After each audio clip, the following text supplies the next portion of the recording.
ஜெபிப்போம். ஆண்டவரே, இந்த ஓய்வு நாளின் மாலை நேரத்திலே உம்முடைய சமூகத்திலே வந்திருக்கிறோம்.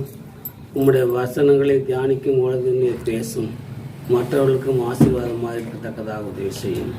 இயேசு கிறிஸ்துவின் வேண்டிக்கொள்ளும் ஜீவனுள்ள பிதாவே, ஆமென். இந்த அருமையான மாலை நேரத்திலே தேவன் தானியேலுக்கு கொடுத்த தரிசனத்தின் முக்கியத்துவத்தை குறித்து பார்க்கிறோம். நீங்கள் தானியேலின் புஸ்தகம் 9ஆம் அதிகாரம் முதல் 2 வசனங்களை படித்தால் தெரியும். தானியேல் 9ஆம் அதிகாரம். தானியேல் 9ஆம் அதிகாரம். கல்தேயருடைய ராஜ்யத்தின் மேல் ராஜாவாக்கப்பட்ட மேதிய குலத்தானாகிய அகாஸ்வேருவின் புத்திரனான தரியு ராஜ்யபாரம் பண்ணுகிற 1ஆம் வருஷத்திலே தானியேல் ஆகிய நான் எருசலேமில் ஆள் படிப்புகள் நிறைவேறி தீர 70 வருஷம் செல்லும் என்று கர்த்தர் எரேமியா தீர்க்கதரிசிகளை சொல்லிய வருஷங்களின் தொகையை புஸ்தகங்களால் அறிந்து கொண்டேன். இதில் என்ன சொல்லப்பட்டிருக்கிறது என்றால், அகஸ்வேரு ராஜ்ய தானியேல் சிறைப்பட்டு கொண்டு பாபிலோனுக்கு சிறையாக கொண்டுபட்ட போது அங்கு ஒரு காரியத்தை காண்கிறான். எதனாலே சிறைப்பட்டு போனார்கள் என்பதை குறித்து எரேமியா தீர்க்கதரிசியின் எரேமியா தீர்க்கதரிசியின் குறிப்பு அவனுக்கு கிடைக்கிறது. அதிலே அந்த சிறையிருப்பின் வருஷம் 70 ஆண்டுகள் செல்லும் என்று சொல்லப்பட்டிருக்கிறது. ஆகவே 70 ஆண்டுகள் சிறையிருப்பின் காலத்தில் ஏன் அந்த 70 ஆண்டுகள் யூத மக்கள் பாபிலோனில் சிறைகளாக கொண்டு செல்லப்பட்டார்கள் என்பதை குறித்து ஒரு காரியத்தை அவர் சொல்கிறார். அவர் தானியேல் இது ஒரு ஜெபமாக அல்லது ஒரு விண்ணப்பமாக ஏற்றுக்கொள்கிறான்.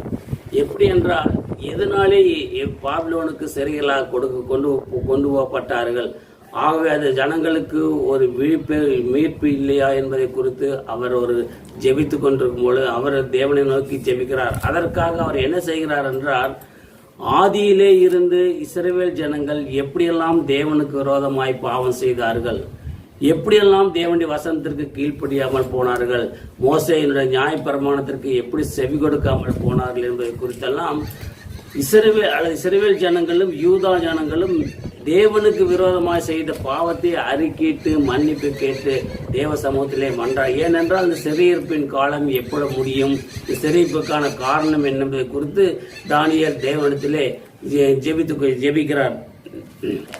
ஆகவே அப்பொழுதுதான் தேவன் தானியேலுக்கு பதிலை கொடுக்கிறார். படிங்கள் தானியேலின் புஸ்தகம் 9ஆம் அதிகாரம் 18வது வசனத்தை படிங்கள்.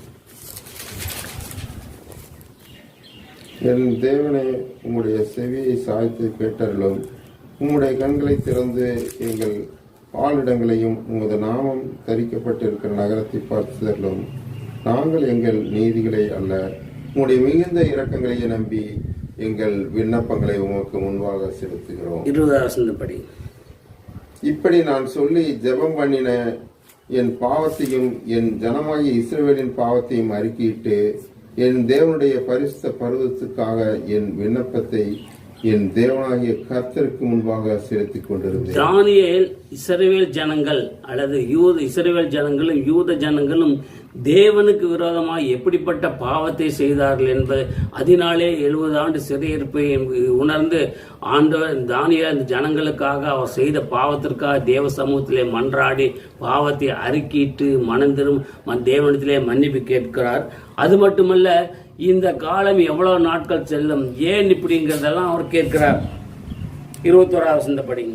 அப்படி நான் ஜெபம் பண்ணி கொண்டிருக்கும் போதே முதல் தரிசனத்திலே நான் கண்ட புருஷனாகிய காபிரியேல் வேகமாய் பறந்து வந்து அந்தி பலியின் நேரமாகிய வேலையிலே என்னை தொட்டான். அவன் எனக்கு தெளிவுண்டாக்கி என்னோட பேசி, தானியேலே, உனக்கு அறிவை உணர்த்தும்படி இப்போது புறப்பட்டு வந்து. இப்படி இஸ்ரவேல் ஜனங்கள் யூத ஜனங்களின் பாவத்தை அறிக்கிட்டு எரேமியா தீர்க்கதரிசியினாலே சொல்லப்பட்ட 70 ஆண்டு சிறையிருப்பிற்கான காரணத்தையும் அறிக்கையிட்டு அவன் ஜெபித்துக் கொண்டிருக்கும் பொழுது காபிரியேல் என்கிற ஒரு தூதன் என்ன காரணம் என்பதை தெளிவுபடுத்தும்படியாக அங்கு வருகிறான். வந்து, நீ அறிவை உணரும்படி இப்பொழுது புறப்பட்டு வந்தேன் என்று, உனக்கு இதனுடைய ரகசியம் என்ன என்பதை குறித்து நான் வெளிப்படுத்தும்படியாக புறப்பட்டு வந்தேன் என்றார். அன்பானவர்களே, தானியேல் தன்னுடைய பாவத்தை மட்டுமல்ல அல்லது தன்னுடைய ஜனத்தின் பாவத்தை மன்றாடி அவர்களுக்காக வேண்டிக் கொண்டிருக்கும் பொழுது தேவன் செய்ய போகக்கூடிய இந்த மீறுதல், இந்த பாடுகள், இந்த வேதனைகள் எவ்வளவு நாட்கள் செல்லும் அல்லது உலகத்தினுடைய காரியங்கள் என்ன என்பதை குறித்து தானியேல் தேவனிடத்திலே கேட்கும்பொழுது தேவன் அவனுக்கு ஒரு காரியத்தை சொல்லுகிறார். இதுதான் இந்த தானியை வெளிப்படுத்தின விசேஷத்திற்கும் இந்த தானியேலின் புஸ்தகத்திற்கும் ஒரு ஒற்றுமை உண்டு. உலகத்தின் கடைசி நாட்களிலே நடக்கக்கூடிய சம்பவங்கள் என்ன, உலகத்தின் கடைசி நாட்களிலே என்னென்ன காரியங்கள் நடக்கும் அப்படி என்பதை குறித்து தெளிவான ஒரு காரியத்தை சொல்கிறார். 24வது வசனத்தை படிங்க. மீறுதலை தவிர்ப்பதற்கும் பாவங்களை தொலைக்கிறதற்கும் அக்கிரமத்தை நிவர்த்தி பண்ணுகிறதற்கும் நித்திய நீதியை வருகிறதற்கும் தரிசனத்தையும் தீர்க்க தரிசனத்தையும் முத்திரிக்கிறதற்கும் மகா பரிசுத்தமுள்ளவரை அபிஷேகம் பண்ணுகிறதற்கும் உன் ஜனத்தின் மேலும் உன் பரிசுத்த நகரத்தின் மேலும் 70 வாரங்கள் செல்லும்படி. இந்த ஒரு காரியத்தை என்ன காபிரியேல் தூதன் என்ன சொல்லுகிறார் என்றால், இது எப்பொழுது நடக்கும் பாவம் எல்லாம் எப்பொழுது போகும், பாவத்தை தொலைக்கிறதுக்கு என்ன, அதற்குத்தான் இங்குதான் இயேசு கிறிஸ்துவை குறித்து அபிஷேகம் பண்ணப்பட்ட ஒருவர் வருவார். 70 வாரங்கள் இந்த நிகழ்ச்சிகள் நடக்கும். அன்பானவர்களே, இந்த 70 வாரம், ஒரு வாரம் என்பது 7 வருஷங்களை குறிக்கும். 70 வாரங்கள் என்பது 490 ஆண்டுகளை குறிக்கும். இந்த 490 ஆண்டு இந்த ஆண்டுகள் எப்படி கணக்கிடப்பட்டது, எதன் மூலமும் கணக்கிடப்பட்டிருக்கிறது என்றால், நாம் கூட இந்த உலகத்திலே தான் இருக்கிறோம். இந்த உலகத்தின் மக்களுடைய காரியங்கள் எப்படி இருக்கிறது, உலகத்திலே மக்கள் ஏன் இவ்வளவு வேதனைப்படுகிறார்கள், பாடுகளை அனுபவிக்கிறார்கள் என்றால், அவர்கள் தேவனுடைய வசனத்தை கேட்காமல், தேவன் சத்தத்திற்கு கீழ்ப்படியாமல். ஆகவே இதுதான் ஒரு முக்கியமான சத்தியம். மற்றவர்களுக்காக நாம் ஜெபிக்க வேண்டும், மற்றவர்கள் செய்த பாவத்துக்காக நாம் ஜெபிக்க வேண்டும். மற்றவர்கள் தேவனுடைய அவர் படக்கூடிய கஷ்டத்திற்கு என்ன காரணம் என்பதை உணர்ந்து தேவனிடத்திலே ஜெபிக்கும் பொழுது எப்படி தானியேல் ஜெபத்துக்கு பதில் கொடுத்தாரோ, இதுதான் தட் இஸ் சோல் வின்னிங். ஆத்துமாக்களை ஆதாயம் பண்ண வேண்டும் என்றால், தேவனுடைய ராஜ்யத்தை நீங்கள் கட்ட முற்பட வேண்டும் என்றால், முதலாவது உங்களுக்கு அவர்களை குறித்து ஒரு பாரம் வேண்டும், மக்களை குறித்த ஒரு பாரம் வேண்டும். மக்கள் இப்படிப்பட்ட பாவமான வாழ்க்கையிலே வாழ்ந்து கொண்டிருக்கிறார்களே, இப்படிப்பட்ட பாவத்திற்கு அடிமையா இருக்கிறார்களே, இப்படிப்பட்ட பாவத்தை செய்து அதிலே வாழ்க்கனாலே அவர்கள் இவ்வளவு பெரிய கொடுமையான காரியங்களை அனுபவிக்கிறார்களே. ஆகவே அவருடைய பாவத்துக்காக நாம் அவரிடத்திலே மன்றாட வேண்டும். ஒரு ஊழியக்காரன், ஒரு தேவனுடைய பிள்ளையின் முக்கியமான காரியம் என்னவென்றால், மற்றவர்கள் படக்கூடிய கஷ்டத்தை மட்டுமல்ல, அந்த கஷ்டத்திற்கான காரணத்தையும் நாம் அறிந்து உணர்ந்து ஜெபித்து அவருடைய ஆத்துமா மீட்கப்பட வேண்டும், அவருடைய ஆத்துமா ரட்சிக்கப்பட வேண்டும் என்ப ஒரு.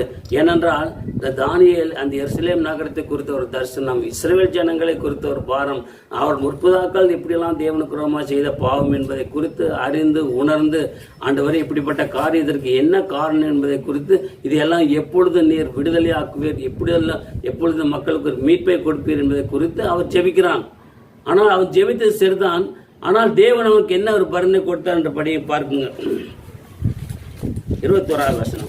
அப்படி நான் ஜெபம் பண்ணி கொண்டிருக்கும் போதே முதல் தரிசனத்திலே நான் கண்ட புருஷனாகிய காபிரியேல் வேகமாய் பறந்து வந்து அந்திப்பலியின் நேரமாகிய வேளையிலே என்னை தொட்டான். 22வது வசனம். அவன் எனக்கு தெளிவுண்டாக்கி என்னோட பேசி, தானியேலே, உனக்கு அறிவை உணர்த்தும்படி இப்போது புறப்பட்டு வந்தேன்.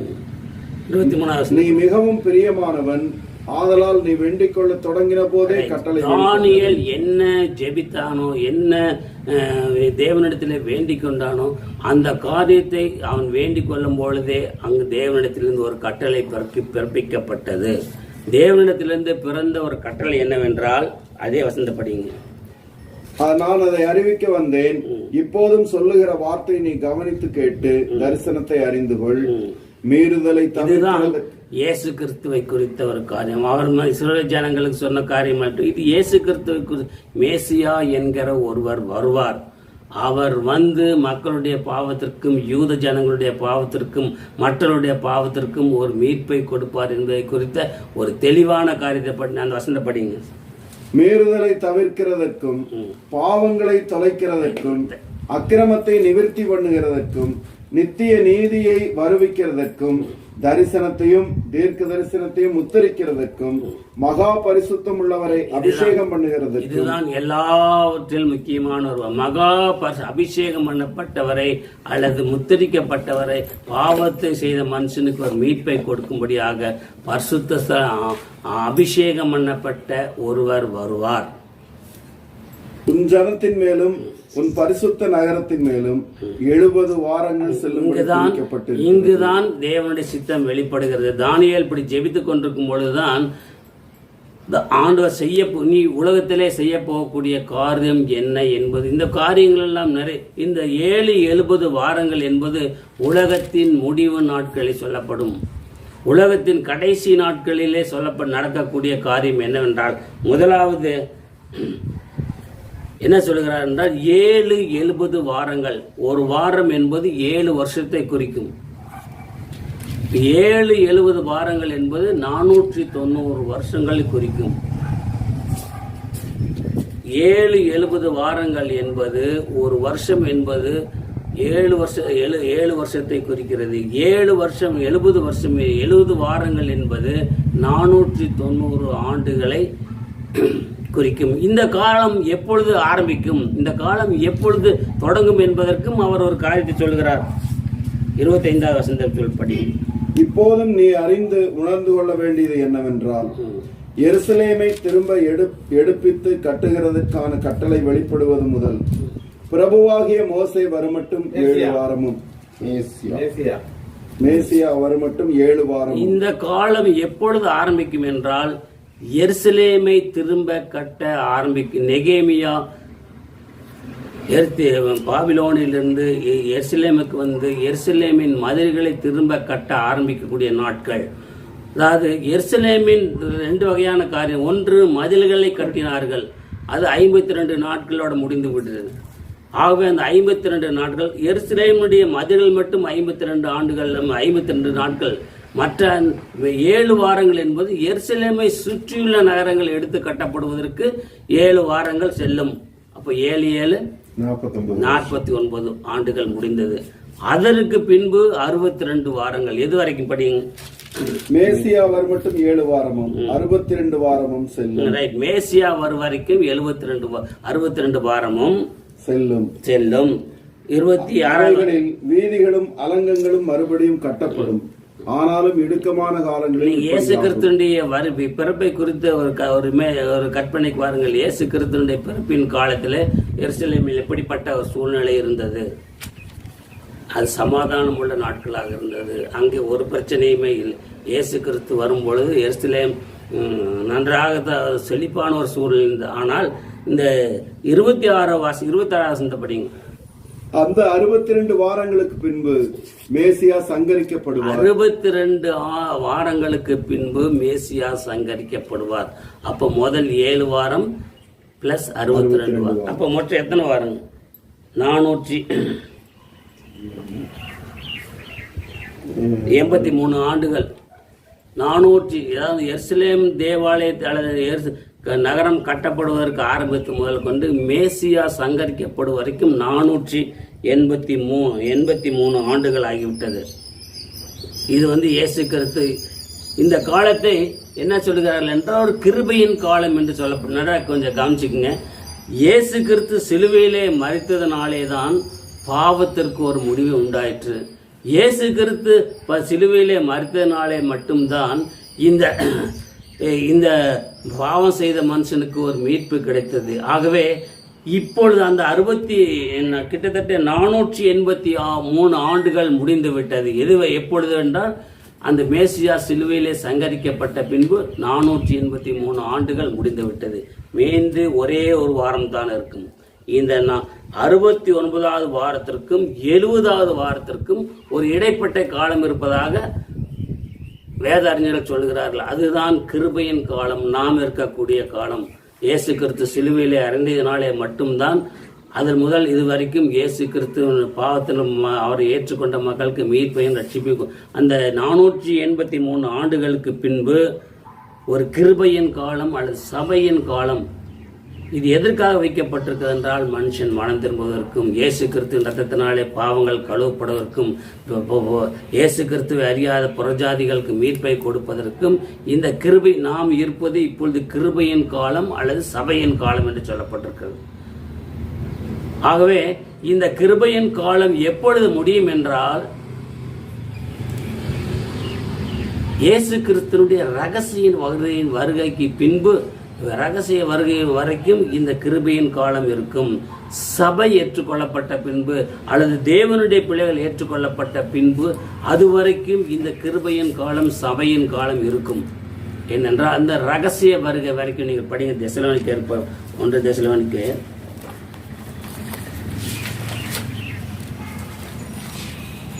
4ஆம் அதிகாரம் 14 வசனம் முதல் 17 வசனம் வரை.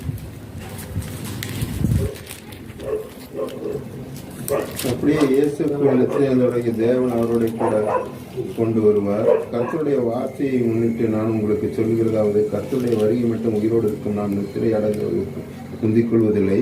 ஏனெனில் கர்த்தர் தாமே ஆரவாரத்தோடும் பிரதான தூதனுடனும் சத்தத்தோடும் எக்காலத்தோடும் வானத்திலிருந்து இறங்கி வருவார். அப்பொழுது கிறிஸ்துவுக்குள் மரித்தவர்கள் இதை சபையை குறிக்கக்கூடிய கிறிஸ்துவுக்குள் மரித்தவர்கள் எடுத்துக் கொள்ளப்பட்ட வரைக்கும் இந்த கிருபையின் காலம் இருக்கும், இந்த சபையின் காலம் இருக்கும். கிறிஸ்து ரகசிய வருகையிலே ஏற்றுக்கொள்ளப்படும் பொழுது சபை அவருடைய அந்த 70வது வாரம் தொடங்கும் என்று சொல்லப்பட்டிருக்கிறது. சபை ரகசிய வருகையிலே அவர் ஏற்றுக்கொள்ளப்பட்ட பின்பு வெளிப்படுத்தின விசேஷம் 19ஆம் அதிகாரம்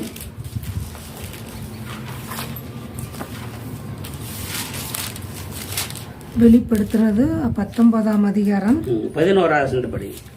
பின்பு பரலோகம் திறந்திருக்க கண்டேன், இதோ ஒரு வெள்ளை குதிரை காணப்பட்டது. அதன் மேல் ஏறி இருந்தவர் உண்மையும் சத்தியம் உள்ளவர் என்னப்பட்டவர். அவர் நீதியாய் நியாயம் பண்ணுகிறார். மலையில யாரோட அதே போலதான் அவர் இங்கு புறஜாதிகளோடு அல்லது மிருகத்தோடு அந்தி கிறிஸ்துவோடு போராடும்படியாக யுத்தம் பண்ணும்படியாக அவர் வருவார். இதுதான் இயேசு கிறிஸ்துவினுடைய 2ஆம் வருகையோடு தேவன் உலகத்தை வைத்திருந்த எல்லா திட்டங்களும் நிறைவேறுகிறது. அந்தி கிறிஸ்துவனுடைய ஆட்சி முடிந்த பின்பு முதலாவது நியாய தீர்ப்பு யாருக்கு இருக்குன்னு தெரியுங்களா? அந்த 19ஆம் அதிகாரம்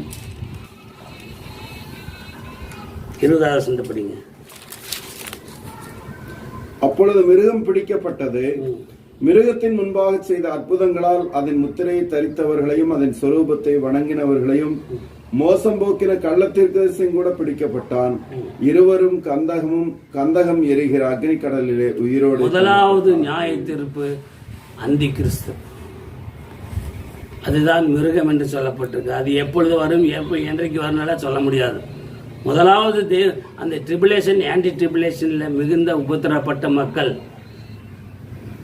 அவர்களுக்கு தேவன், அதாவது நல்லா தெரிஞ்சுங்க, நீங்க இந்த 20ஆம் அதிகாரம் 4வது வசனத்தை படிங்க. அன்றியும் நான் சிங்காசனங்களை கண்டேன், அவைகளின் மேல் உட்கார்ந்தார்கள். நியாய தீர்ப்பு கொடுக்கும்படி அவர்களுக்கு அதிகாரம் அளிக்கப்பட்டது. இயேசுவை பற்றிய சாட்சி நிமித்தமும் தேவனுடைய வசனத்தின் நிமித்தமும் சிரச்சேதம் பண்ணப்பட்டவர்களுடைய ஆத்துமாக்களையும் மிருகத்தையாவது அதன் சொரூபத்தையாவது வணங்காமலும் தங்கள் நெற்றியிலும் தங்கள் கையிலும் அதன் முத்திரையை தரித்துக் கொள்ளாமலும் இருந்தவர்களையும் கண்டேன். அவர்கள் உயிர்த்து கிறிஸ்துவுடனே கூட 1000 வருஷம் அரசாண்டார்கள். இதுல ஒரு முக்கியமான காரியங்கள் தெரிஞ்சுக்கணும். சபை எடுத்துக்கொள்ளப்பட்ட போது கிறிஸ்துவர்கள் தேவனுடைய பிள்ளைகள் மட்டும்தான் உயிர்த்தெழுந்து ஏற்பட்டார்கள். இந்த முதலாம் உயிர்த்தெழுதல் என்ன என்றால், இந்த 7 ஆண்டுகள்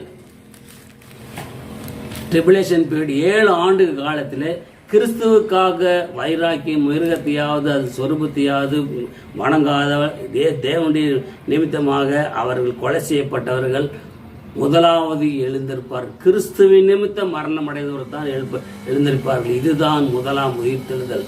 உயிர்த்தெழுதல் முதல் தெசலோனிக்கேயில் பார்க்கும் பொழுது அது சபையிலே தேவனுடைய பிள்ளைகள் எடுத்துக்கொள்ளப்படுவார்கள்.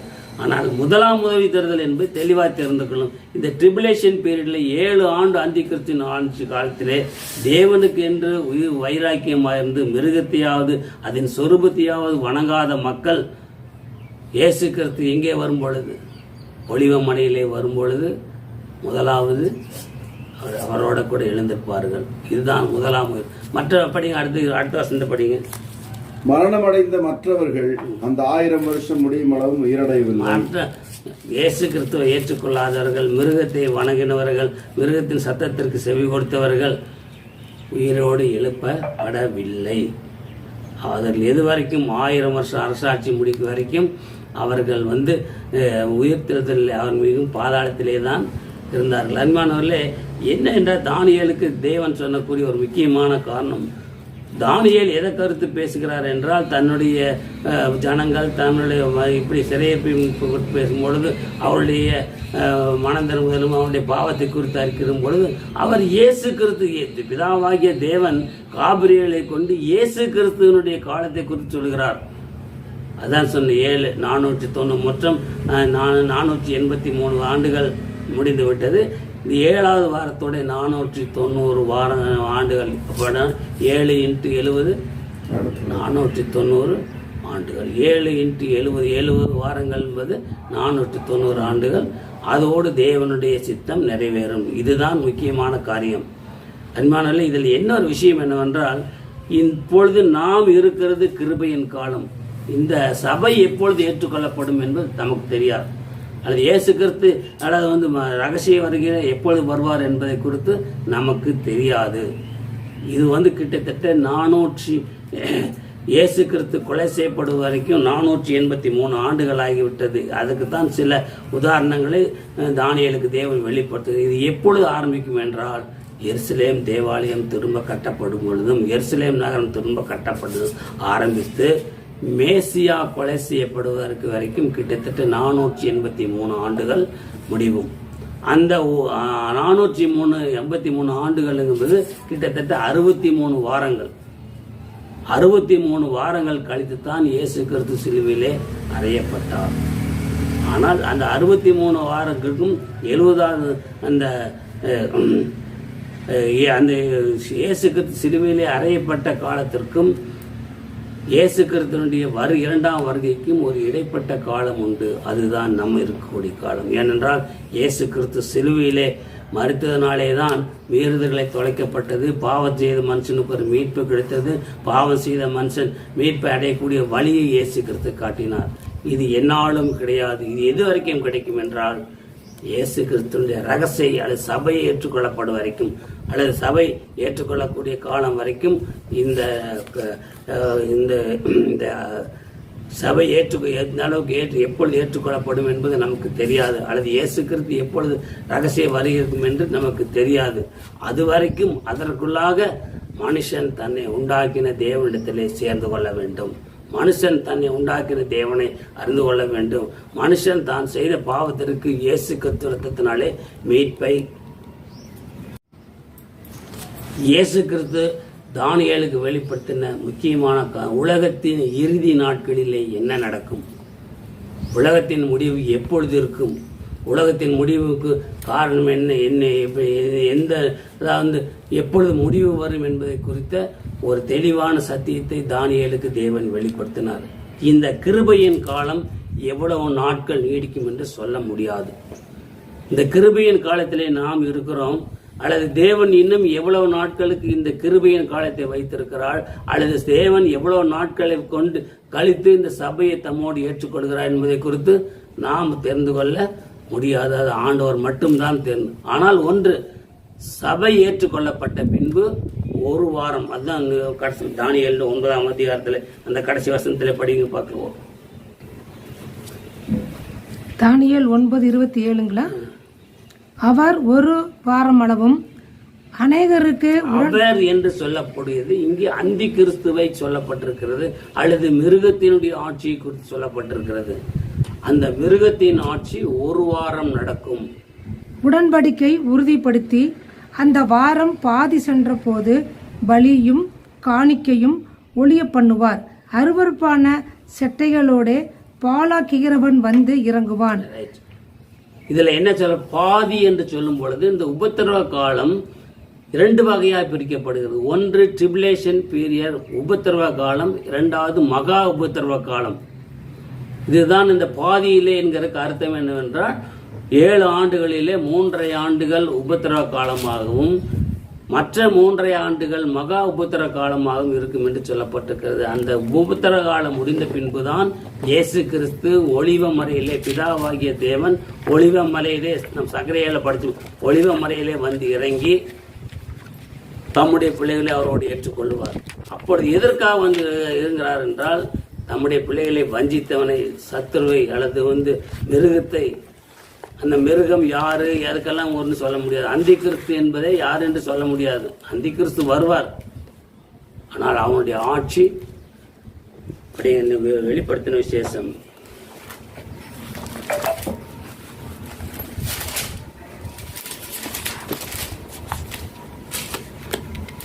வெளிப்படுத்தின விசேஷம்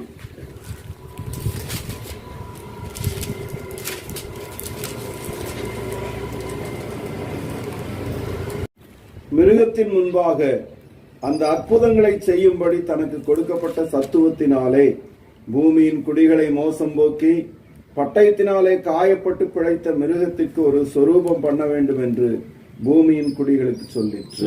வெளிப்படுத்தின விசேஷம் 13-14.